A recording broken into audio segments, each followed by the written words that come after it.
উত্তর কলকাতার নয়নচাঁদ দত্ত লেনে একটি বাড়ি, দত্ত নিবাস, যার বাইরে 12x4 ফুটের টানা রোয়াক লাল সিমেন্ট দিয়ে বাঁধানো।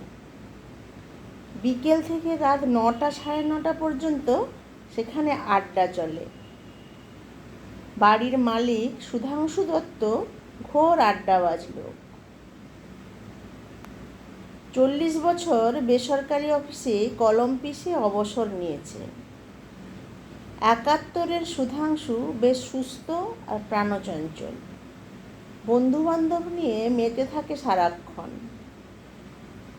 বিকেল 5টায় রাসবিহারী রোয়াক ঝাঁট দিয়ে শতরঞ্চি পেতে দেয়। প্রথমে আসে কেদারনাথ, নিখিল, সুরেশ্বর। এরা মোটামুটি সুধাংশুরই সমবয়সী। প্রবীর আর সুদীপ্ত চাকরিজীবী, আসে 7টার পর। চা আসে 2 দফায়, সন্ধে 6টা আর রাত 8টায়। সেদিন রোববার। আড্ডাধারীরা সবাই উপস্থিত। কথাবার্তা চলছে আসন্ন ঘূর্ণিঝড় নিয়ে। কেদারনাথ বলল, শুনছি এবার যে ঘূর্ণিঝড় আসছে, জস নাকি, সেটা গতবারের আমফানের চেয়েও বেশি মারাত্মক। স্মার্টফোনে চোখ রেখে প্রবীর বলল, জস নয়, ইয়াস। শুনেছ ঠিকই। ইয়াস যদি সাগর, সুন্দরবন হয়ে বাংলাদেশ এই রুটে যায়, তবে এবারও কপাল পুড়বে কলকাতার। রুট? হো হো করে হেসে উঠল সুদীপ্ত। বললি বটে প্রবীর, ঝড় বুঝি তোর আহিরিটোলার অটো যে রুটে যাতায়াত করবে? প্রবীরের মাতব্বরিতে বিরক্ত হলো কেদারনাথ। তাচ্ছিল্যের সুরে বলল, তা ঝড় বাতলার খবরও কি তোমার ওই মোবাইলে পাওয়া যায় নাকি প্রবীর? যায় বই কি, চাইলে ঝড়ের লাইভ মুভমেন্টও দেখতে পাবো দাদা। রাসবিহারী এলো মুড়ি, চানাচুর আর গরম পেঁয়াজি নিয়ে। চা তয়ের হচ্ছে, একটু সবুর করো। রাসু রাসু বলে যেন পাড়া মাথায় করুনি বাবু। কেদারনাথ বলল, তা তো বুঝলাম, কিন্তু তেলে ভাজা তো হাজির। সুধাংশু গেল কোথায়? এসতেছে, গিন্নিমাকে ওষুধ খাইয়ে। তারপর গলা নামিয়ে বলল, কর্তা নিজে হাতে খাইয়ে না দিলে তো মা ওষুধ খাবেন নাকি না? পেঁয়াজিতে কামড় দিয়ে সুরেশ্বর দীর্ঘশ্বাস ফেলল। একেই বলে প্রেম, বুঝলে? এই বয়সেও এত ভাবা যায়? হিংসে হয় রে ভাই ওর ভাগ্যকে। নিখিল বলল। এক মুঠো মুড়ি মুখে ফেলে কেদারনাথ বলল, আমাদের সম্পর্ক এখন ভাই বোনের মতো, প্রেমের ছিটে ফোঁটাও অবশিষ্ট নেই। প্রবীর বলল, যা বলেছ। বাড়িতে থাকলে বউ বলে আড্ডা নেই আজ। কি বলবো, ছেলে মেয়েরাই এখন সব, আমি শুধু তার এটিএম। সুরেশ্বর বলল, বউয়ের নিন্দে করা তোদের স্বভাব। খাওয়া পড়ার দায়িত্ব নেওয়া ছাড়া তার জন্য আর কি করেছিস বল প্রবীর? লোকে আর কি করে বলো শুনি?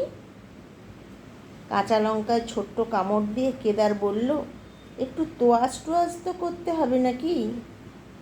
সুরেশ্বর বলল, হবে বই কি। বউ হলো গিয়ে বিড়ির মতো, ঘন ঘন না টানলে বিড়ি যেমন নিভে যায়, তোয়াজ না করলে। বউ আর বিড়ি এক হলো হতভাগা? নিখিল আর বিরক্তি চাপতে পারল না। আর সব কথায় বউ কেটানিস কেন? হচ্ছিল তো বড় ঝড় জলের কথা। ঝড় জলের কথা কি বলছিলে নিখিল? কথার মাঝে সুধাংশু এলো। জীবনে ঝড় জল তো কম দেখলুম না, কিন্তু কাল বৈশাখী ঝড়ের সে দিনটার কথা মনে পড়লে গায়ে কাঁটা দেয় এখনো। ওরে রাসু, আমার খাবারটা দিয়ে যা। গল্পের গন্ধ পেয়ে সবাই চুপচাপ মুখ চালাতে লাগলো। শুধু কেদার বলল, আচ্ছা, তোমার কি সব বিষয় পিছনে সত্যি ঘটনা থাকে সুধাংশু, নাকি গপ্প বানাও? রাসবিহারী চা দিয়ে গেলে সবাই যে যার কাপ তুলে চুমুক দিল। পেঁয়াজি সহযোগে এক মুঠো মুড়ি মুখে ফেলে সুধাংশু বলল, ঘটনা থাকে কিনা সেটা জানার কি খুব দরকার? এই যে চা খাচ্ছ, জানতে চাইছো কি ওটা দার্জিলিং না আসামের? কেদার বলল, ঠিকই তো, ভুল হয়ে গেছে ভাই, তুমি শুরু করো। সুধাংশু শুরু করেন, আইএ পরীক্ষা দিয়ে মামা বাড়ি গেছি। মনের সুখে কদিন আম জাম কাঁঠাল খাবো, মামাদের পুকুরে মাছ ধরবো। একদিন ছিপ ফেলে বসে আছি বুঝলে, মাছ ঠোকরালো। যেই না তুলতে যাব অমনি কোথা থেকে আধলা ইট একটা ছপাং করে পড়ল পুকুরে। ব্যাস, মাছ গেল পালিয়ে। ফিরে দেখি এক কিশোরী মুখে কাপড় চাপা দিয়ে হাসছে। আমাকে উঠতে দেখে দে ছোট। তুমিও নির্ঘাত তার পিছু নিলে। সুরেশ্বরের কথায় কান দিল না সুধাংশু। বলে চলল, একটু পর আবার ঠোকরালো। এবার মাছটা তুললাম বটে, কিন্তু বড়শি থেকে ছাড়াই কি করে? মাছটা এত লাফাচ্ছে, ছাড়াতে গেলে যদি বড়শি হাতে গেঁথে যায়। কি করব ভাবছি, কোত্থেকে সেই মেয়ে এসে বুঝলে মাছটাকে ছাড়িয়ে বলল, ইস, মাছ ছাড়াতে পারে না, আবার ছিপ ফেলতে এসেছে। শ্যামলা রং, বছর 15 মেয়েটার গাছ কোমর বাঁধা শাড়ি, খোলা চুল পিঠের উপর ছড়ানো, নাম বলল পারুল। চাপলা আর প্রগল্ভতা ভরা মুখে। তুমি তো কাব্যি শুরু করলে হে, এই প্রগল্ভতা না কি বললে? আমরা বাপু ও সব শক্ত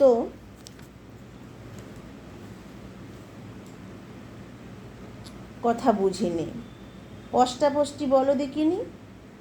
হাত দুখানা চেপে ধরেছিলে কি? অধৈর্য কেদারনাথ।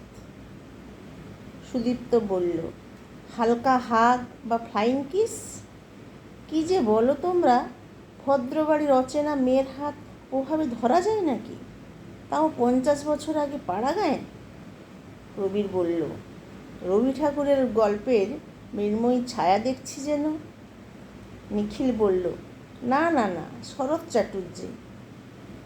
পারুল নিশ্চিত বামুন ছেলে কায়েত, অসবর্ণ বিয়ের অনুমতি নেই। ছেলে আবার কি করে তাই দেখার। বিরক্ত সুরেশ্বর বলল, কেন খামোকা বাধা দিচ্ছ? বলে যাও সুধাংশু। কদিন পর বুঝলে, এক দুপুরে আমবাগানে এসে অপেক্ষা করছি পারুলের জন্য। রোসো রোসো, এবার বাধা কেদারে। অপেক্ষা করছো মানে? ও বলেছিল নাকি আসবো? বাবা, তলে তলে এত দূর?